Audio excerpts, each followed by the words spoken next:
안녕하세요, 피드입니다.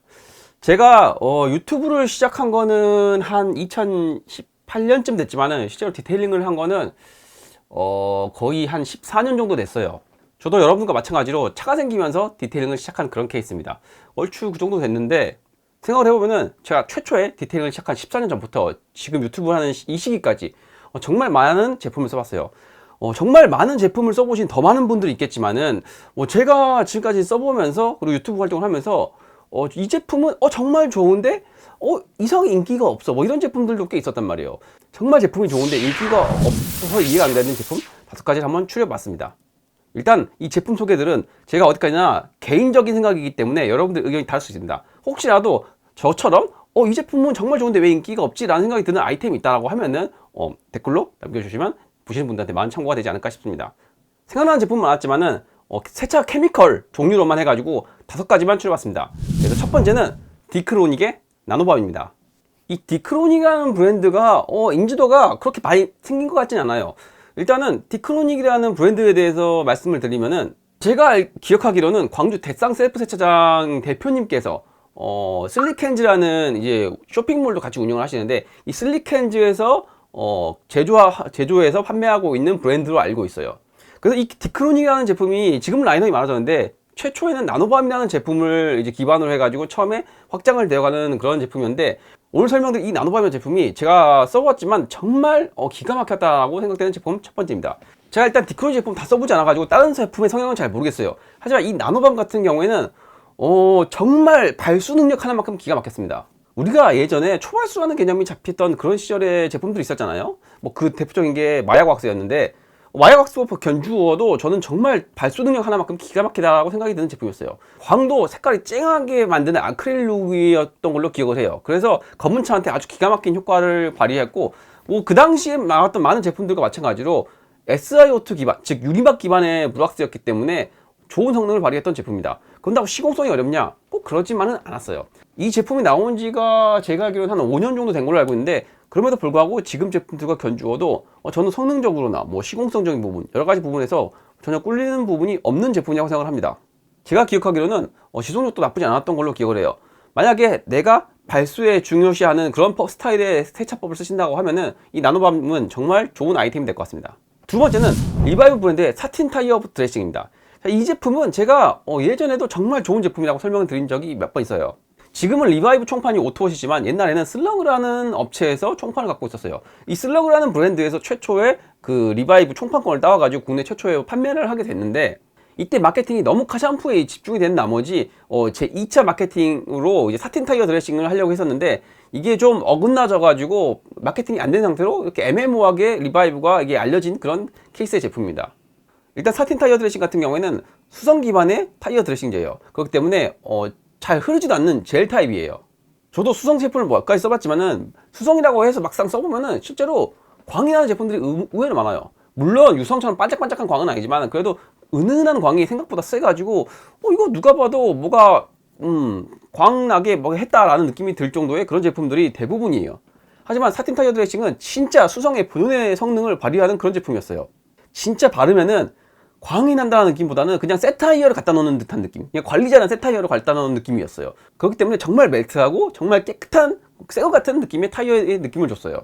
차의 색깔에 따라 가지고 타이어가 반짝거리는 게 좋을 수도 있지만은 광을 내기 어려운 컬러는 반대로 수성 타이어 드레싱을 쓰는 게 오히려 효과적일 때가 있는데, 그런 상황에서는 정말 사틴 타이어 드레싱이 정말 좋은 제품이 될 거라고 생각을 합니다. 세 번째는 오토브라이트 다이렉트의 프로젝트 64입니다. 자, 일단은 이 오토브라이트 다이렉트의 프로젝트 64가 마케팅이 개인적인 생각으로는 정말 잘못된 제품이라고 생각하는 제품이에요. 일단은 제가 최초에 세차를 시작했을 때 제가 거의 원 브랜드 위주로 세차 용품을 샀는데, 그때 최초로 샀던 브랜드 제품이 오토브라이트 다이렉트예요. 그래서 초기형 오토브라이트 제품들 중에 그 당시에 대중적인 제품들은 제가 웬만한 건 다 써봤었어요. 그 중에서도 제가 써봤던 게 프로젝트 64였는데, 이 제품은 정확히 말씀드리면은 광 부스터예요. 그렇기 때문에 광택 효과에 집중이 되었기 때문에 뭐 다른 부분은 좀 성능이 많이 떨어져요. 뭐 발수가 제대로 일어나는 것도 아니고요. 뭐 지속력이 뭐 그렇게 엄청나게 대단하다고 느끼는 그런 부분은 아니에요. 하지만 이 제품은 광택 하나만큼은, 진짜 광도 하나만큼 기가 막힙니다. 제가 첫 차로 타고 나왔던 게 파란색 크루즈인데, 이 파란색 크루즈에 발랐던 그 광택감을 지금도 잊을 수가 없어요. 뭐 지금이야 광택 증진제 역할을 하는 제품들이 많았지만은 이 프로젝트 64만큼의 감성을 주는 그 특유의 광택감을 주는 그런 느낌은 없는 것 같아요. 특히 광부터들은 아크릴룩을 내는 경우가 많은데 이 프로젝트 64 같은 경우에는 개인적인 생각에는 카나바에서 느끼는 왼룩도 많이 보여주는 그런 느낌을 받았습니다. 그래서 개인적으로 정말 좋은 제품이었는데 지금 생각해보면 프로젝트 64가 마케팅이 잘못됐다라고 생각을 하는 게 뭐 일단 AD에서 적극적으로 뭐 프로젝트 64를 홍보하려고 하진 않았지만은 약간 프로젝트 64가 약간 그런 느낌이었어요. 오토브라이트 다이렉트 같은 경우에는 공식 홈페이지에서 제품을 구매했을 경우에 얼마 이상을 구매를 하면은 어떤 사은품을 주는 뭐 그런 서비스가 있습니다. 아무래도 약간 그런 이미지가 어느 정도 있는 것 같기도 하고 오토브라이트에서도 적극적으로 홍보를 하지 않는 부분이 있다 보니까 이 프로젝트 64가 엄청 좋은데 그렇게 인기가 없는 제품인 것 같아요. 제가 봤을 때 이 제품의 진가는 정말 써봐야 알 수 있다라고 생각될 정도로 정말 좋은 제품입니다. 네 번째 제품은 터트락스의 버그 앤 타르 리무버입니다. 이 제품 같은 경우에는 엄청 좋다기보다는 실용성이 엄청난 제품이라고 생각합니다. 그리고 정확하게 써야 되는 포지션이 있어요. 일단은 이 제품도 제가 세차를 시작한 지 얼마 안 된 거진 14년 전쯤에 써본 제품이라서 지금과는 좀 차이가 있을 수 있다고 생각하는데 제가 그 당시에 기억하기로는 일단은 이 제품은 벌레 제거와 타르 제거가 같이 됩니다. 그렇기 때문에 내가 평소에 타르가 좀 많이 묻는 환경이라든가 아니면은 복합적으로 좀 오염이 오래된 상태가 있을 때는 이 제품이 복합적으로 정말 좋아요. 그리고 제가 기억하기로 그 당시에는 트리거가 약간 뭐랄까 그냥 스프레이로 나가는 게 아니라 근데 폼도 아니고 약간 그 중간쯤에 있는 노즐로 나갔어요. 그래서 점착성이 생각보다 괜찮게 됐던 걸로 기억을 하는데 지금 제품 어떻게 되는지는 모르겠습니다.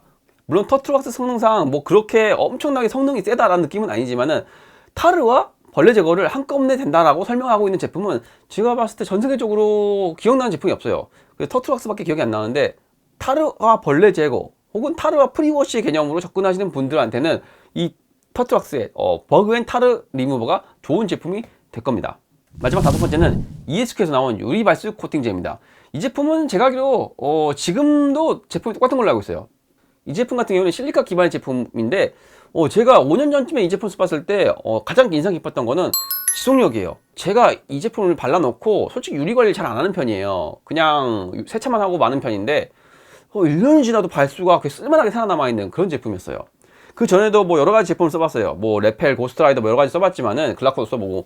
근데 정말 1년을 간다는 느낌을 줄 정도의 제품은 없었단 말이에요. 근데 이 제품은 정말 내가 어지간하게 관리를 못하지 않는 이상은 1년은 가더라고요. 그러면 1년이 됐을 때 발수력이 떨어졌냐? 물론 떨어졌죠. 근데 그런다고 해가지고 정말 못 쓸 정도로 유리 발수 능력이 떨어졌다 그런 느낌은 아니에요. 1년이 됐어도 충분하게 주행하면서 시야 확보가 충분하게 되는 그 정도의 유리 발수의 성능을 보였어요. 다만 이 제품의 아쉬운 점이 이게 이만한 병으로 돼 있는데 이게 보통 우리가 알고 있는 유리막 병처럼 돼 있어요. 근데 이게 안에 마개가 따로 없어가지고 이렇게 내리면은 그냥 싹 쏟아져요. 좀 그게 단점인데 개인적으로 성능적인 부분에서는 정말 기가 막힌 제품이었어요. 지금까지 성능이 좋은데 왜 뜨지 않는지 이해가 안 되는 제품 5가지에 대해서 설명을 드렸습니다. 뭐 사람마다 다를 거예요. 제가 말씀드린 제품이 어떤 분들한테는 이게 왜 좋은지 나는 이해를 못하겠다라는 뭐 기준이 다른 분들도 있을 거예요. 그거는 막 사람마다 기준이 다를 수 있으니까 뭐 그런 거는 조금 여러분들이 참고를 해주시고 여러분들도 분명히 저처럼 이거 정말 좋은데 왜 안 뜨는지 모르겠어, 왜 안 쓰는지 모르겠어, 이런 제품들이 있으시면은 댓글로 남겨주세요. 그러면은 기회 되면 저도 한번 써보고 그리고 보시는 분들도 한번 궁금증을 유발해 가지고 뭐 써볼 수 있는 좋은 기회가 되는 제품이 아닐까 싶습니다.